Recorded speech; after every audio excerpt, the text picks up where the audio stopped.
అందమైన జీవితానికి స్వాగతం. నమస్తే కళ్యాణ్. నమస్తే జయ గారు, బాగున్నారా? బాగున్నానండి. అయితే నాకు ఒక్కొక్కసారి కొన్ని కామెంట్స్ చూసినప్పుడు నా పర్సనల్ ఫీల్ అండి, నాకు అనిపిస్తున్న ఆలోచన అనమాట. ఎలాంటి కామెంట్స్ వస్తూ ఉన్నాయి అంటే వల్గర్ లాంగ్వేజ్, అంటే ఒక ప్రొఫెషనల్స్ని మాట్లాడే మాటల్లాగా కామెంట్స్ లాగా అనిపించట్లేదండి. కొన్ని సందర్భాల్లో బాధ కూడా అనిపిస్తూ ఉంది. ఇలాంటి కామెంట్సే కనుక రెగ్యులర్గా రిపీట్ అవుతూ ఉంటే ఎవరికైతే సమస్య ఉందో వారు ఇలాంటి వేదికల దాకా రాలేకపోతారేమో, వాళ్ళ సమస్యకి పరిష్కారం రాదేమో. ఎందుకు ఇలాంటి ఆలోచనలు చేస్తున్నారు అంటే కామెంట్స్ పెట్టేవాళ్ళు అంటే మనం చేసే ప్రతిదీ, మనమే కాదండి ఎవరు చేసినా ప్రతిదీ అందరికీ నచ్చాలని లేదు, కానీ చెప్పే మార్గం ఒకటి ఉంటుంది కదా కళ్యాణ్ గారు, అది కొంచెం ఇబ్బంది అనిపిస్తా ఉందండి. మనందరికీ ఇబ్బందిగానే ఉంటుందమ్మా. అంటే కామెంట్ చేసేటటువంటి స్వేచ్ఛ హక్కు అనేది అందరికీ ఉన్నా కూడా అవును, ఒక వ్యక్తి కామెంట్ చేసే విధానం బట్టి వాళ్ళ సంస్కారం, వాళ్ళ ఆలోచన శైలి కూడా మనకు అర్థం అవుతుంది. ఒకటి ప్రేక్షకులకి ప్రధానంగా గుర్తుపెట్టుకోవాల్సినటువంటి అవసరం ఏముందంటే, ఎంతో ఆలోచించి ఫోన్ కాల్ చేయొచ్చా వద్దా, ఫోన్ కాల్ చేస్తే కనుక మన జీవితం బట్టబయలు అవుతుంది, పబ్లిక్ అవుతుంది అనేటటువంటి ఆలోచనతో వాళ్ళు ఎంతో కాలం బట్టి సంకోచిస్తూ బాధపడుతూ లేదు తప్పదు అనేటటువంటి విపరీతమైన బాధతో, ఒక వేదనతో ఈ సమస్యకు ఒక పరిష్కారం దొరుకుతుంది ఈ వేదిక మీద అనే ఆలోచనతో అతి కష్టం మీద వచ్చి మనకు ఫోన్ చేసేటటువంటి వాళ్ళకి చాలా ధైర్య సాహసాలు ఉండి చాలా మంది ముందుకు వచ్చి మాట్లాడుతున్నారు. వాళ్ళకి హ్యాట్స్ ఆఫ్ నిజంగా. ఎందుకంటే కనుక కేవలం నా సమస్య అనేదే కాదు, నా సమస్య లాంటి సమస్యలు ఎవరికన్నా ఉన్నా కూడా వాళ్ళకి ఈ వేదిక ద్వారా ఒక పరిష్కారం దొరుకుతుంది అనే ఉద్దేశంతో కూడా చాలా మంది కాలర్స్ మనకు కాల్ చేయడం జరుగుతుంది. అలా వచ్చేటటువంటి వాళ్ళకి ఈ కామెంటింగ్ పద్ధతి అనేటటువంటిది ఒక ప్రోత్సాహకరంగా ఉండాలి మేడం. అది నాకు మెయిన్గా ఏంటంటే, ఒకటి ఏంటంటే వల్గర్గా కామెంట్ చేయటం, రెండోది ఏంటంటే ఈ మాట ఎక్కడో విన్నట్టుంది, అంటే ఏంటంటే ఈ గొంతు ఎక్కడో విన్నట్టుంది, కిందటి గొంతుకు ఈ గొంతు ఒకేలా ఉంది అంటే కనుక పాపం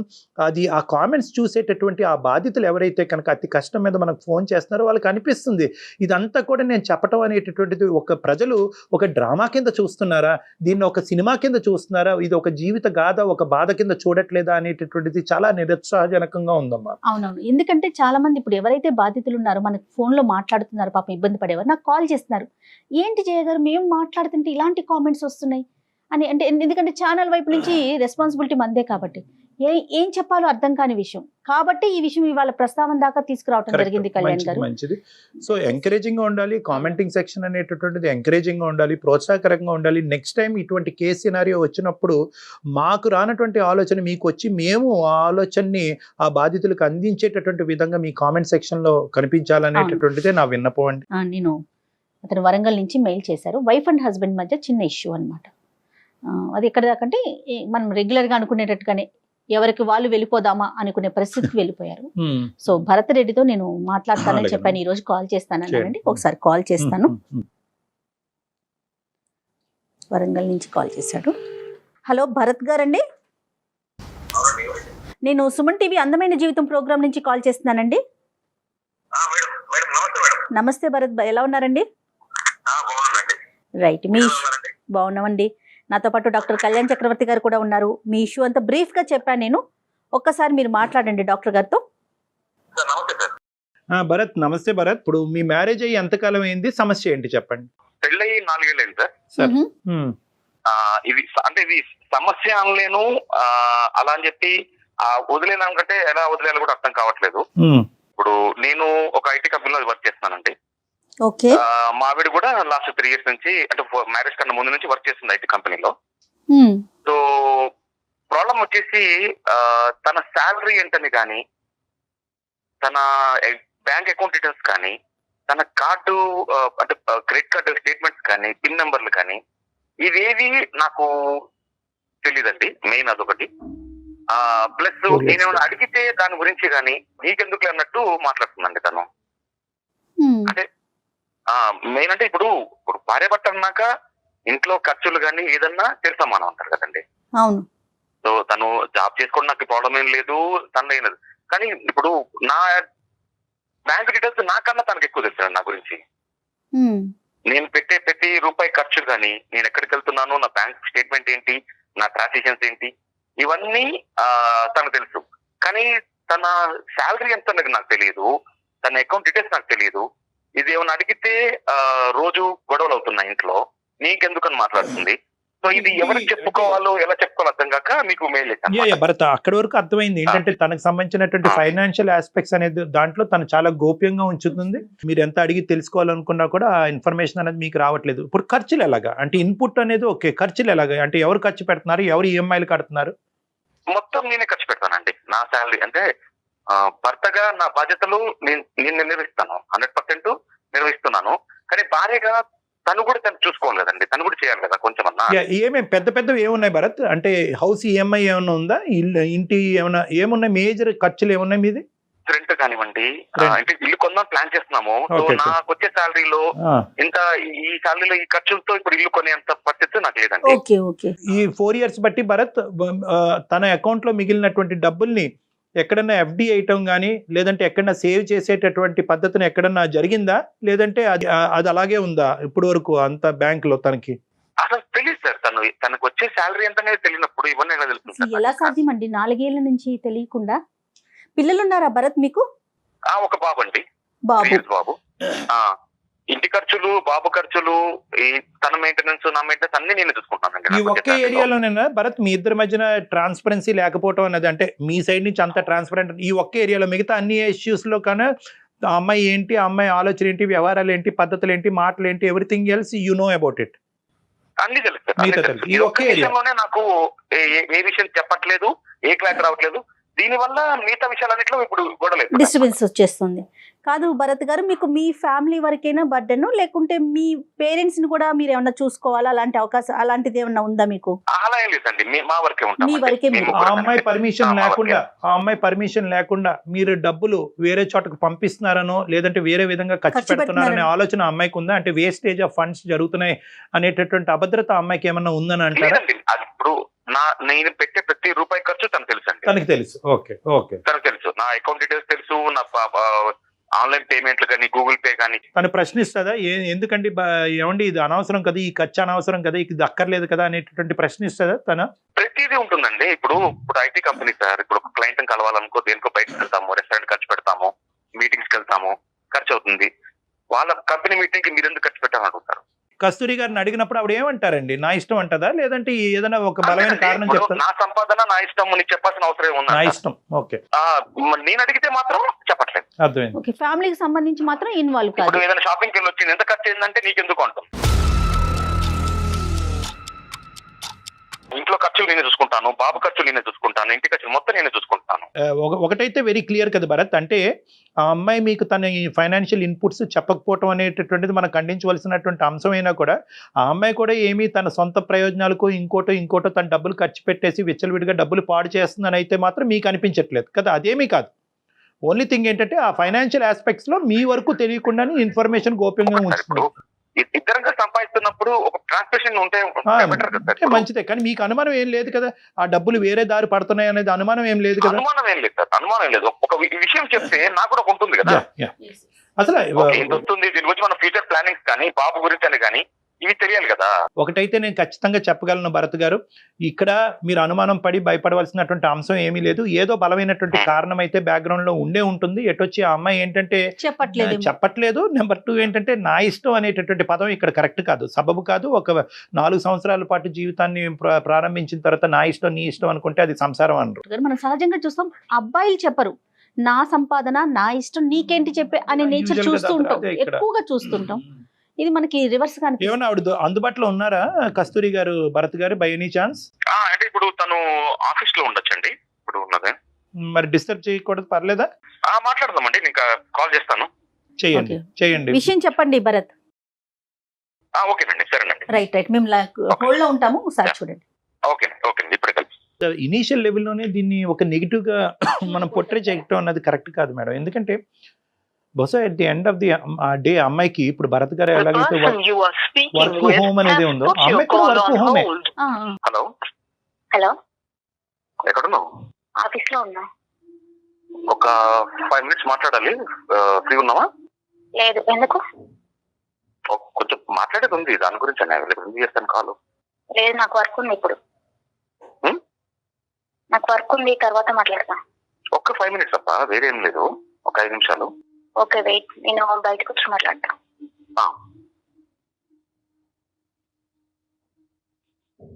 హలో, మాట్లాడచ్చా? మాట్లాడండి. ఇప్పుడు నేను ఒక డాక్టర్ గారితో కల్పిస్తాను కాన్ఫరెన్స్ కాల్. సో ఒక డాక్టర్ గారు ఉన్నారు, ఆయన ఫోన్ కాల్ కల్పిస్తాను, కాన్ఫరెన్స్ కాల్ ఒక్కసారి. అంటే ఎందుకు అనేది ఏం చెప్పాలి? భరత్ నువ్వు సరిగ్గా చెప్పట్లేదు అయ్యా, ఒక్క నిమిషం ఆగు భరత్. అది కాదు భరత్. అమ్మ కస్తూరి, సారీ అమ్మ, భరత్ భయపడుతున్నాడు, ఎక్కువ ఈ ఫీల్ అవుతున్నట్టున్నాడు. నా పేరు డాక్టర్ కళ్యాణ్ చక్రవర్తి అమ్మ. నేను జయ గారితో పాటు ఉన్నాను. మేము సుమన్ టీవీ అందమైన జీవితం నుంచి మాట్లాడుతున్నాము. బేసికలీ మీ భర్త గారు ఏంటంటే మాకు ఈమెయిల్ పంపించారు. ఏంటంటే నాకు నా భార్య మధ్యన రిలేషన్షిప్ చాలా బాగుంది, ఏ సమస్య లేదు, కానీ ఒక చిన్న అంశంలో మా ఇద్దరి మధ్యన తర్జన భర్జన అవుతుంది. అది మాత్రం ఆ ఇష్యూని మీరు రిజాల్వ్ చేస్తే కనుక మా అంత అద్భుతమైన జీవితం ఎవరికి ఉండదేమోనండి అతను చెప్పాడు. ఆ ఒక్క ఇష్యూ ఏంటంటే కనుక ఫైనాన్షియల్ ట్రాన్స్పరెన్సీ, అంటే ఆర్థిక పరమైనటువంటి అంశాల్లో మా భార్య తన సైడ్ నుంచి ఉండేటటువంటి లావాదేవీలు, ఎంత ఇన్పుట్ ఎంత అవుట్పుట్ అనేటటువంటి ఇన్ఫర్మేషన్ నాకు అస్సలు తెలియట్లేదండి. అడిగితే కనుక నా ఇష్టం నీకు అనవసరం అనేటటువంటి మాట వస్తుంది. అదే రివర్స్లో చూసుకుంటే కనుక నాకు సంబంధించినటువంటి అంశాలు అన్నీ కూడా ఓపెన్ బుక్ అండి, తనకు అన్నీ తెలుసు అని అంటున్నాను. సో దీనివల్ల అతను కొద్దిగా బాధపడుతున్నాడమ్మా. అది ఏంటి అనేటటువంటిది ఆ ఒక్క ఇష్యూ రిజాల్వ్ చేసుకుంటే మీరిద్దరు హ్యాపీగా ముందుకెళ్ళొచ్చు అనే ఉద్దేశంతో మేము ఈ ఇష్యూని టేకప్ చేసి మీకు ఏదైనా మాట్లాడుతున్నాం అనమాట. ఇంకా మీ ఇద్దరి మధ్య ఎటువంటి ఇష్యూ లేదని చాలా హ్యాపీగా ఉంటున్నారని కూడా చెప్పారండి. భర్త అనేటప్పుడు తను సంపాదించింది భార్యలకి పిల్లలకి పెట్టాలి కదండి. తను అలా కాకుండా నా సంపాదన గురించి మాట్లాడడం కరెక్ట్ కాదు కదా.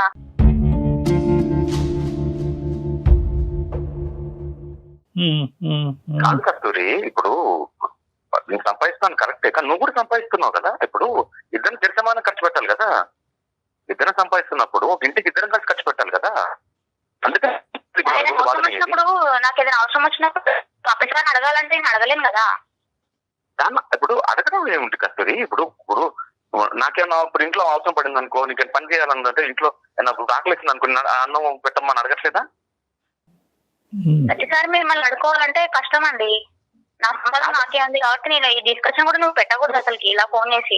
కాదు, తప్పుగా అనుకోకమ్మా. ఏదన్నా ఒక ఇష్యూ రిజాల్వ్ చేద్దామన్న మంచి ఉద్దేశంతోనేనమ్మా మేము ముందుకు వచ్చింది. చాలా కొన్ని వేల కాల్స్ ఉంటే కనుక మీరు సెలెక్ట్ చేసి భరత్తో మాట్లాడటం జరుగుతుంది. చెప్పమ్మా, ఫ్రీగా డిస్కస్ చేసుకోండి, మీ ఇంట్లో ఎలా మాట్లాడుకుంటారో. అతను బేసికలీ ఒకటే కస్తూరి అమ్మ, కస్తూరి ఇక్కడ two aspects. First aspect clear అయిన తర్వాత సెకండ్ ఆస్పెక్ట్ మాట్లాడుకుందాం. మొదటి అంశం ఏంటంటే సంపాదన గురించి, భార్య సంపాదన గురించి భర్తకి సంపాదన గురించి భార్యకి తెలియవలసినటువంటి అవసరం ఉందా లేదా, ఇది నెంబర్ 1. నెంబర్ 2 ఏంటంటే కనుక ఎవరు ఎంత కాంట్రిబ్యూట్ చేస్తారు, ఎవరు ఎంత ఖర్చు పెడతారు, దాని సంగతి తర్వాత మాట్లాడదాం. దాని తర్వాత సంగతి ఇక్కడ ఫస్ట్ ఆఫ్ ఆల్ ఏంటంటే ఖర్చులు, ఇన్పుట్, అవుట్పుట్. అసలు ఈ ఫస్ట్ ఫ్యాక్టర్ గురించి చెప్పడానికి నీకేంటి ఇబ్బంది? ట్రాన్స్పరెన్సీ ఎందుకు లేదు? అతని శాలరీ గురించి నీకు తెలిసినప్పుడు, అతని ఖర్చుల గురించి నీకు తెలిసినప్పుడు, ఏ ఖర్చు ఎంత పెడుతున్నాడు అనేది ప్రశ్నించేటటువంటి హక్కు నువ్వు తీసుకున్నప్పుడు నీ గురించి అతను తెలుసుకోవటంలో తప్పేంటి? ఫస్ట్ ఇది క్లియర్ చేయి నాకు. నీ ఫైనాన్షియల్ ఆస్పెక్ట్ గురించి భరత్ గారు తెలుసుకోవాల్సినటువంటి దాంట్లో ఎందుకు సంకోచిస్తున్నావు? Why are you not transparent? ఎందుకు చెప్పట్లేదు? అదొక్కటి చెప్పు. చెప్తే ఏమైనా ప్రాబ్లం వస్తుందనా? ప్రాబ్లం అంటే ఇప్పుడు అతను చేసుకున్నది ఎందుకండి? మమ్మల్ని చూసుకోవడానికే కదా సార్.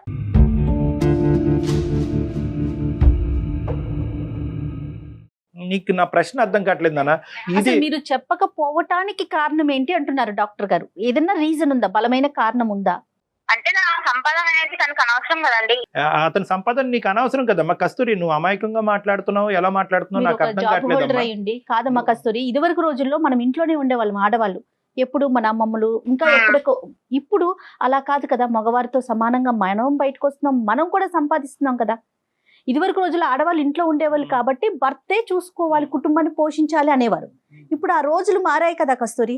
అమ్మ, నీ రూపాయి భరత్కి అక్కర్లేదు, నీ రూపాయి ఈ ఇంటిలో 10 కాపాడటం గురించి, పోషించడం గురించి అక్కర్లేదు.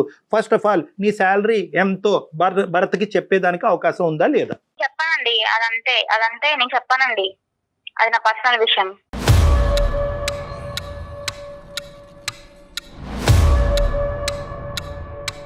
పర్సనాలిటీ కస్తూరి నాకు అర్థం కాదు. నాతో అదే చెప్తావు, డాక్టర్ గారికి అదే చెప్తావు ప్రతి విషయంలో. నేనైతే చెప్పాను అంతే.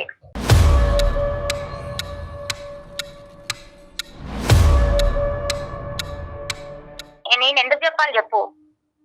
అరే ఇప్పుడు చెప్పకుండా ఎందుకుంటా? ఇప్పుడు ఒక ఇద్దరు కలిసి ఉన్నప్పుడు తెలియనుకొని ఒకళ్ళు అనుకున్నప్పుడు చెప్పకుండా ఇప్పుడు నా అకౌంట్స్ అన్ని చెక్ చేస్తావు కదా.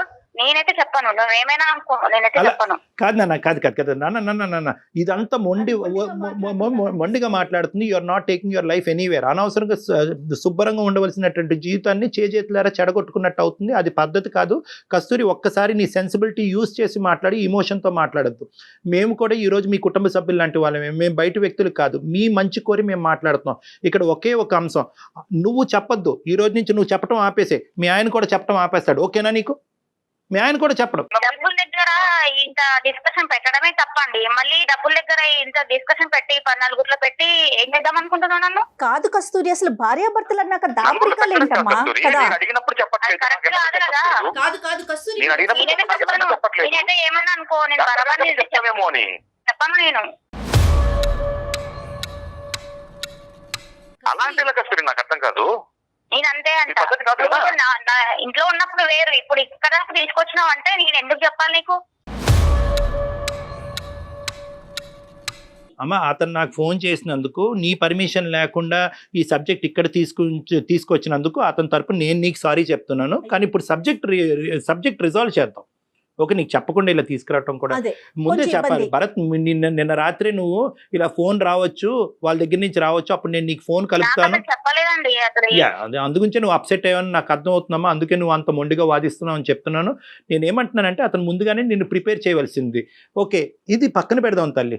ఇప్పుడు ఏంటి, నీ డబ్బు ఒకప్పుడు ఆ పర్టికులర్స్ అన్నీ చెప్తే దాంట్లోంచి కాంట్రిబ్యూషన్ అడుగుతాడు అనే భయమా, లేదంటే నా చదువు, నా తల్లిదండ్రులు నన్ను చదివించారు, నా ఉద్యోగం, నా శాలరీ కాబట్టి దీంట్లో నీకెక్కడా కూడా నీకు పాత్ర లేదు అనేటటువంటి చెప్పేటటువంటి ఉద్దేశమా ఏంటిది?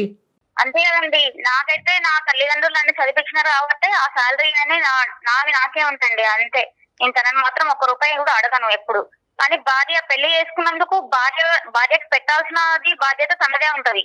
భార్యకి పిల్లలకి పెట్టాల్సిన బాధ్యత తనదే. పెట్టాల్సిన బాధ్యత ఉంటుంది. దాపరికాలు ఉండకూడదు కదా కస్తూరి, మీరు అది ఆలోచించట్లేదు. భర్తే చూసుకోవాలి. నచ్చని విషయం ఏంటంటే, అది డబ్బుల గురించి మాత్రం నేను ఎప్పుడు అడగకూడదండి. భార్యని చూసుకోవాల్సిన తనే కాబట్టి తనే పెట్టాలి, అంతే అండి. నేనైతే ఎప్పుడు ఈ టాపిక్ మాత్రం ఎప్పుడు డిస్కషన్ చేయొద్దు అనుకున్నా, మళ్ళీ ఇక్కడ దాకా తీసుకొచ్చింది ఇది.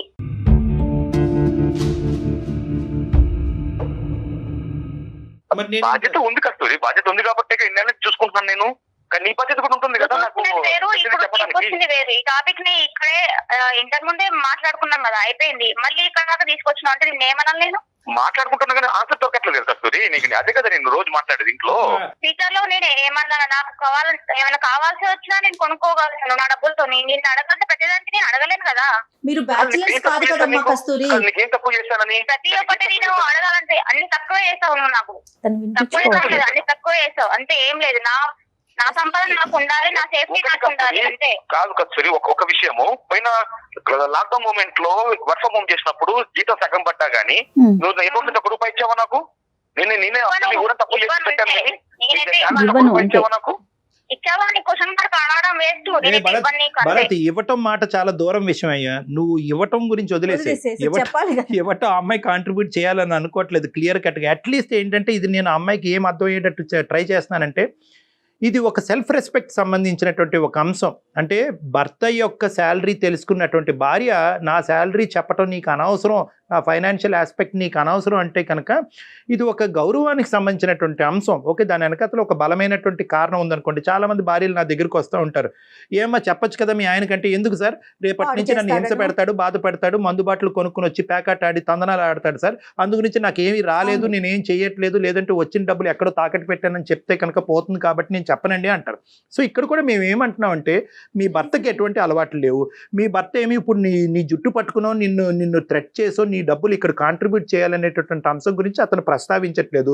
మాకు ఫోన్ చేసినప్పుడు కానీ మా ఈమెయిల్లో కానీ అంత నేను ఖర్చు పెడతానని అన్నాడే కానీ నా భార్య కాంట్రిబ్యూట్ చేస్తే బాగుంటుంది అనేటటువంటి సబ్జెక్ట్ అందులో లేదు. మెయిన్ ఏమన్నాడంటే, ఎందుకు ఈ దాపరికం అడిగే వాళ్ళు కాదు కదా. నేను జాబ్ చేయకుండా ఖాళీ ఉంటే ఇంత డిస్కషన్ రాకపోయేది, ఇక్కడ వరకు కూడా రాకపోయేది కదండి.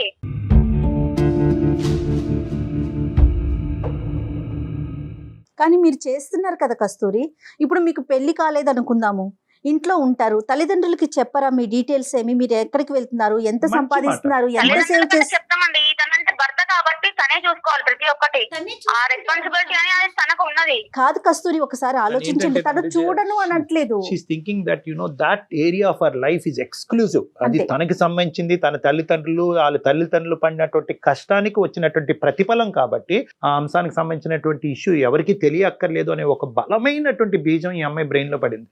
అది మరి వాళ్ళ తల్లిదండ్రులు చెప్పినటువంటిది. ఏమో ఇలా చెప్పొద్దు, మొగుడికి చెప్పవలసినటువంటి అవసరం లేదు అన్నది నీ ఆలోచన, లేదంటే మీ తల్లిదండ్రులు, లేదంటే ఎవరన్నా? ఎవరు చెప్పలేదండి, అది నా ఆలోచన. నేనైతే ఆ డబ్బుల గురించి ఇంత డిస్కషన్ పెట్టడం కూడా అనవసరం.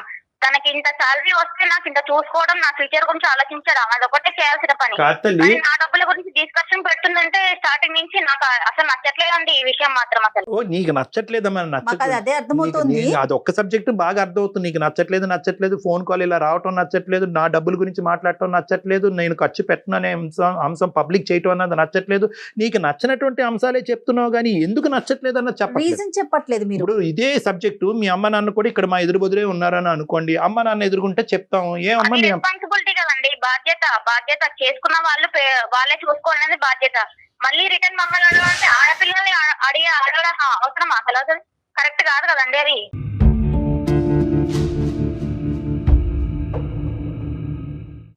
ఆడవాళ్ళ సొమ్ము తిన్నాం కరెక్టా? ఆడవాళ్ళ డబ్బుల గురించి నువ్వు డిస్కషన్ పెట్టినావంటే ఇది ఎక్కడ వరకు వచ్చింది మ్యాటరు?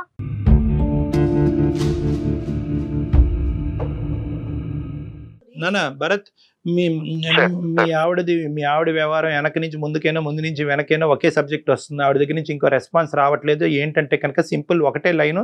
ఏ లైన్కి అయితే కనుక ఈరోజు స్టార్టింగ్లో నేను బాధపడ్డాను, నా ఇష్టం, అదే లైన్ ఇప్పటికే అమ్మాయి మాట్లాడుతుంది. తన ఇష్టం, తన ప్రకారం అలాగే ఉండాలి అని అనుకుంటుందని తను డిసైడ్ అయింది. ఇక్కడ నేను నీకు చెప్పేది ఏంటంటే, ఎప్పుడైనా కూడా ఈ ఇష్యూ వాళ్ళ పేరెంట్స్ వరకు తీసుకెళ్లారా? లేదు సార్, ఇది ఇంటి వరకే ఉందండి. Bharat, okay, I know your broad mindedness. మీ సెన్సిటివిటీస్ని అర్థం చేసుకుని మీరు ముందుకు వెళ్తున్నారు. ఇప్పుడు మనకు కావాల్సింది ఏంటంటే, ఈవిడ దగ్గర నుంచి ఒక సమాధానం రాబట్టాలి అనే ఆలోచన మీకుంటే కనుక బహుశా అది వాళ్ళ తల్లిదండ్రులతో డిస్కస్ చేయండి. ఓకే, అది ఆప్షన్ ఏ. ఆప్షన్ బి ఏంటంటే, లేదు వాళ్ళ తల్లిదండ్రులకి చెప్పటం వల్ల ఇది చిలికి గాలివాన్లాగా అవుతుంది, ఈ ఒక్క ఏరియాలోనే మా ప్రాబ్లమ్స్ కాదు, ఇప్పుడు మొత్తం ఏరియాస్లో అన్ని ప్రాబ్లమ్స్ వస్తాయి, డాక్టర్ గారు మీ సలహా కరెక్ట్ కాదు అని మీకు అనిపిస్తే కనుక ఈ సబ్జెక్ట్ ఇక్కడితో మర్చిపోండి. అంతకంటే ఏమీ లేదు. ఏంటంటే ఈ ఒక్క ఏరియా అన్నోన్ ఫ్యాక్టర్ కింద నాకు ఉండిపోయింది, మిగతా ఫ్యాక్టర్స్ అన్నిటిలో నాకు అంత క్లారిటీ ఉంది. నా వైఫ్ కరెక్ట్, బాబును కరెక్ట్గా చూసుకుంటుంది, ఇంటిల్లు 10 వ్యవహారాలు కరెక్ట్గా చూసుకుంటుంది, విచ్చలవిడిగా ఖర్చులు అయితే లేవు. సో ప్రతి రూపాయి ఆ అమ్మాయి సంపాదించే దాంట్లో ఒక పావులా ఖర్చు పెట్టినా కూడా ఒక 75 పైసలు అయితే కనుక బ్యాంక్ అకౌంట్లోనే ఉంటున్నాయి. కాబట్టి అవి సేవింగ్స్ అనుకుని ఆ సబ్జెక్ట్ గురించి ఆ అమ్మాయిని పదే అడగకుండా అక్కడి నుంచి సమాధానం కూడా రాదు. కాబట్టి ఇలా కాంప్రమైజ్ అవ్వండి అని నేను చెప్తున్నాను. రెండిట్లో ఈ రెండే ఆప్షన్స్. ఒకటి ఏంటంటే, ఆ ఇన్పుట్ అన్నది నాకు రాదు, అది క్లోజ్డ్ డోరు, అక్కడి నుంచి ఇన్పుట్ రావాలి అని అనుకున్నప్పుడల్లా, ఆ అమ్మాయి ఒత్తిడి మీద పెట్టినప్పుడల్లా, ఈ అమ్మాయి ఇలా మొండిగా మాట్లాడినప్పుడల్లా మీ ఇద్దరి మధ్యన ఒక గొడవ కాస్త 10 గొడవల కింద మాట్లాడడానికి అవకాశం ఉంది. ఇది ఒక ప్రాబ్లము. సో ఆ ఏరియా మూసేసి ఆ 75 పైసలు బ్యాంకులోనే ఉండి, అది రూపాయి పెరిగి పెద్ద అయినప్పుడు ఆ సేవింగ్ కాస్త ఎప్పటికైనా కూడా మీ కుటుంబానికి, మీ కొడుకే కాబట్టి అది ఎప్పుడో ఉపయోగపడుతుంది అన్నట్టు ఆ ఏరియాలో మీరు కళ్ళు మూసుకుని ఉండటం అనేది ఒక కాంప్రమైజ్. లేదు, ఈ ఒక్క విషయం తెలియకపోతే నాకు నిద్ర పట్టట్లేదు, నా ఊపిరి సలపట్లేదు, నేను ఉక్కిరి బిక్కిరి అవుతున్నాను అనుకుంటే కనుక ఇంకో దారి ఏంటంటే, పేరెంట్స్తో పాటు కూర్చుని ఒక సంప్రదింపుకి వచ్చి ఒక ఆలోచన. అదేంటంటే ఇటువంటి వాళ్ళతో, అంటే మీ వైఫ్ వాళ్ళ లాంటి వాళ్ళతో, కస్తూరి కదా, కస్తూరి లాంటి వాళ్ళతో ఏంటంటే, ఇదిగో ఇప్పుడు ఇదే ప్రాబ్లం. ఇష్యూ ఎప్పుడైతే కనుక మీ ఇద్దరి మధ్యన ఉంటుందో అది చిన్నగా ఉంటుంది. వాళ్ళు మారరు, మనం వేరే వాళ్ళు సంప్రదిస్తే కనుక అది ఇంకా పెద్ద తప్పుగా అయ్యి తప్పు కాస్త ఇంత తప్పు అవుతుంది. సో అప్పుడు ఏమవుతుందంటే మనస్పర్ధలు వస్తాయి. ప్రైవేట్ ఇష్యూ పబ్లిక్ చేసో, అనవసరంగా మా అమ్మ నాన్న కళ్ళల్లో నన్ను డబ్బులు కూడా నేను ఏమైనా వృధా ఖర్చులు కానీ వేస్ట్ ఖర్చులు కానీ ఏం చేయట్లేదు కదండి. మరి చెయ్యనప్పుడు ఒక మాట చెప్తే అయిపోతుంది కదా కస్తూరి. అమ్మ, అతను ఫోన్ పేలు, అతను గూగుల్ పేలు గురించి తెలుసుకున్న దానివి, ఇదిగోండి నా ఖర్చు, ఇది నా సంపాదన అని ధైర్యంగా చెప్పమ్మా. అది నీ మొగుడికి ఇచ్చే రెస్పెక్ట్ అమ్మా, అది నీ మొగుడికి ఇచ్చే రెస్పెక్ట్, అది గౌరవం, అది మర్యాద. అది రెస్పెక్ట్ కూడా పోగొట్టుకున్నాను. అంటే ఊరికే నా మనీ గురించి డిస్కషన్ చేస్తుంటాడు ప్రతిసారి కూడా. మీరు చెప్పట్లేదు కాబట్టి డిస్కషన్ చేస్తున్నారేమో, ఆలోచించండి. ఒకటి కస్తూరి, జాగ్రత్తగా గుర్తుపెట్టుకో, సమాధానం కరెక్ట్ లేకపోతే 10 ప్రశ్నలు వస్తాయి. ప్రశ్నకి కరెక్ట్ గా సూటిగా సమాధానం చెప్పగలిగేటటువంటి దమ్ము ధైర్యం ఉంటే కనుక నువ్వు చెప్పు, ఇది transparent, this is an open book అని నువ్వు చెప్పు. మీ ఆయన నీకు ఎలా అయితే చెప్తున్నాడో అలా చెప్తాం. నేను కూడా అంతే అంటున్నాండి, నా భవిష్యత్తుకి, నా పిల్లల భవిష్యత్తుకి నేను చూసుకుంటున్నాను. నా పర్సనల్ మనీ అనేది నాకు అంతే. అది నా భవిష్యత్తులో నా పిల్లలకి నాకు సమస్య కాబట్టి నేను అలా అంచుకుంటున్నానండి. నీకు ట్రైనింగ్ చేయడం చాలా కష్టం, కానీ నా మాట విను. మీ ఆయన నేను ఏదైతే చెప్పాను అదే అమ్మా. ఇంత మాట్లాడినటువంటి భరత్ ఒక్క మాట అంటే కనుక నువ్వు ఎక్కడ పోతావో ఆలోచించు. ఒక్క మాట అనలేదు. ఈ రోజు నుంచి నా ట్రాన్సాక్షన్స్ గురించి కూడా నీకు చెప్పను. ఈ రోజు నా డబ్బులకి నీ డబ్బులు నువ్వు ఎలా ఖర్చు పెట్టుకుంటున్నావు, నా డబ్బులకి నేను ఖర్చు పెట్టుకుంటాను, ఇంటి అద్దె ఎవడు కట్టుకుంటాడు చూసుకుందాం అని ఒక్క మాట అంటే కనుక ఏమవుతుందో చెప్పు. నీ ప్రశ్నకి ఇంత మాట్లాడగలవా నువ్వు? ఆయన బాధ్యత అంటుంది. ఇంత మాట్లాడగలవా? బాధ్యత ఏంటమ్మా? బాధ్యత రెస్పాన్సిబిలిటీ అండి, అంతే. అతనికి అతనే చూసుకోవాలన్నీ ప్రతి ఒక్కటి. అతనికి హక్కు కూడా ఉంటుంది కదా కస్తూరి. అతను బాధ్యత తీసుకుంటున్నాడు కాబట్టి. ఒకటి చెప్తున్నా, నా డీటెయిల్స్ నీకేం తెలియదు. ఇప్పటి నుంచి నా సాలరీ కూడా నీకు ఎంత వస్తుందో కూడా నీకు తెలియదు. నేను ఒక్క మాట మాత్రం నువ్వు అర్థం చేసుకో. నేనేమంటున్నానంటే బాధ్యత అతను తీసుకుంటాడు. అతనికి గౌరవం ఇచ్చేటటువంటి మినిమం కామన్ సెన్స్ నీకు ఉందా? నీ భర్తకి గౌరవం ఇచ్చే కామన్ సెన్స్ ఉందా? గౌరవం ఇచ్చే కామన్ సెన్స్ ఉంటే కనుక మొత్తం అన్ని ఇచ్చానండి, అంత పోగొట్టుకున్నట్టనే.